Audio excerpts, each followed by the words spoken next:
Saint Valentin, pourquoi fut-il décapité et à l'origine de festivités?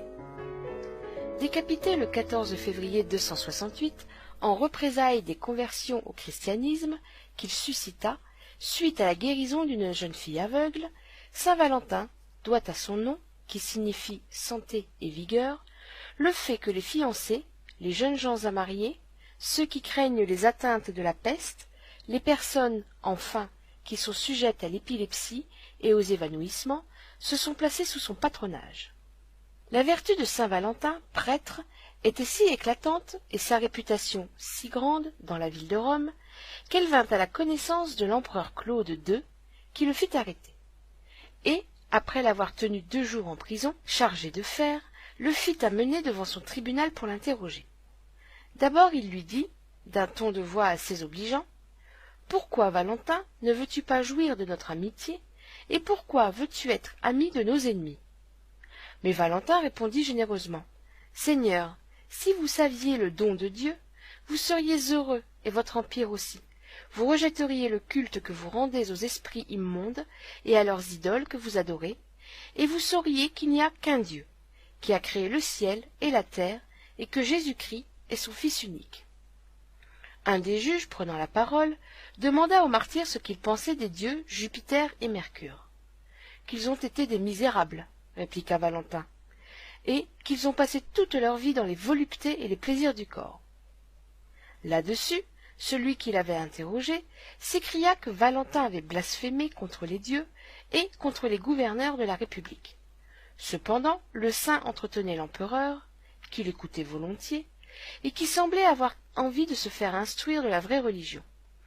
Et il l'exhortait à faire pénitence pour le sang des chrétiens qu'il avait répandus, lui disant de croire en Jésus-Christ et de se faire baptiser, parce que ce serait pour lui un moyen de se sauver, d'accroître son empire et d'obtenir de grandes victoires contre ses ennemis.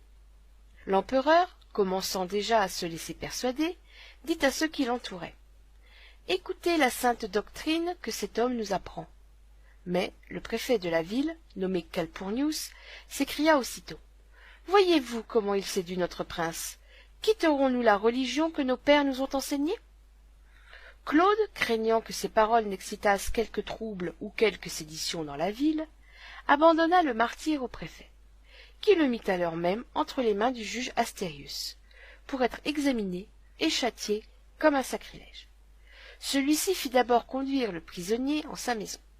Lorsque Valentin y entra, il éleva son cœur au ciel et pria Dieu qu'il lui plût d'éclairer ceux qui marchaient dans les ténèbres de la gentilité, en leur faisant connaître Jésus-Christ, la vraie lumière du monde.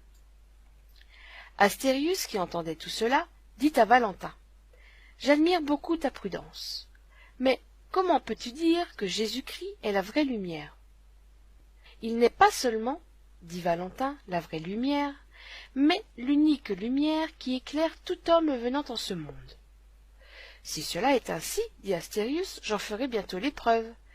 J'ai ici une petite fille adoptive qui est aveugle depuis 2 ans.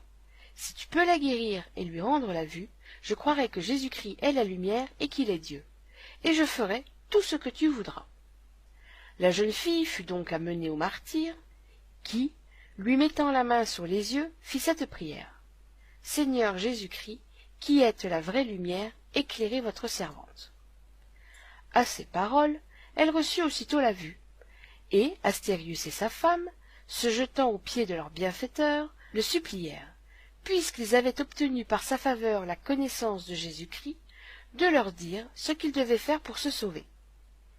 Le saint leur commanda de briser toutes les idoles qu'ils avaient, de jeûner 3 jours, de pardonner à tous ceux qui les avaient offensés, et enfin de se faire baptiser, leur assurant que, par ce moyen, ils seraient sauvés. Astérius fit tout ce qui lui avait été commandé, délivra les chrétiens qu'il tenait prisonniers, et fut baptisé avec toute sa famille, qui était composée de 46 personnes.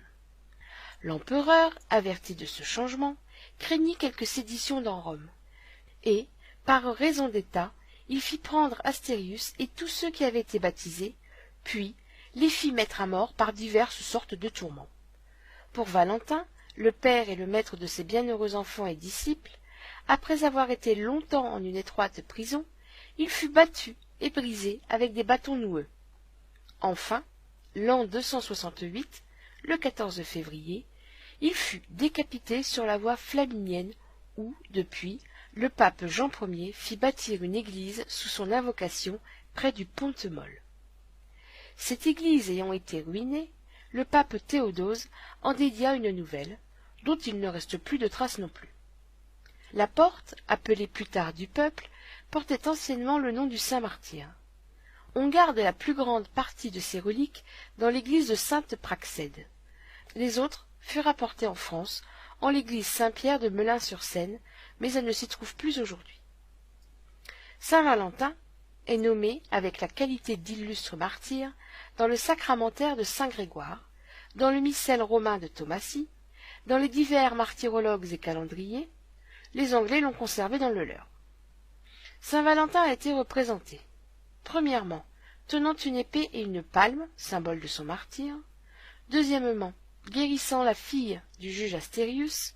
Cette circonstance de la guérison d'une jeune fille, et plus encore son nom de Valentin, qui signifie santé et vigueur, explique pourquoi les fiancés, les jeunes gens à marier, ceux qui craignent les atteintes de la peste, les personnes, enfin, qui sont sujettes à l'épilepsie et aux évanouissements, se sont placés sous son patronage.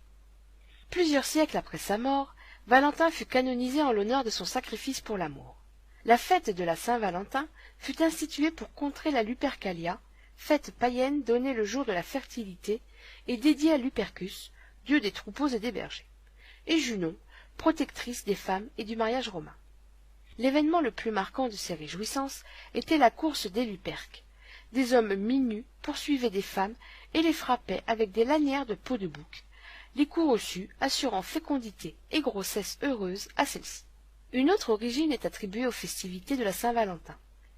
On prétendait en effet que, sous certains climats, les oiseaux s'apparillaient pour la belle saison prochaine à la Saint-Valentin, comme il est reçu qu'en d'autres pays plus froids, il s'apparit à la Saint-Joseph. Prenant exemple sur eux, les hommes auraient trouvé ce jour propice à la déclaration amoureuse. Dans les anciens calendriers, à une époque où les devoirs de la vie civile se confondaient avec ceux de la vie religieuse, chaque jour y était marqué par un signe qui parlait immédiatement aux yeux des initiés. C'est ainsi que la Saint-Valentin était marquée par un soleil dans la main du saint ou par un gaufrier. Un soleil, parce qu'il était censé reprendre sa force à cette époque, qui est à peu près celle des 4 temps du printemps, et que les fleurs les plus précoces, amandiers, noisetiers, etc., commencent à se montrer dans une partie de l'Europe. Un gaufrier pour annoncer les réjouissances de carnaval.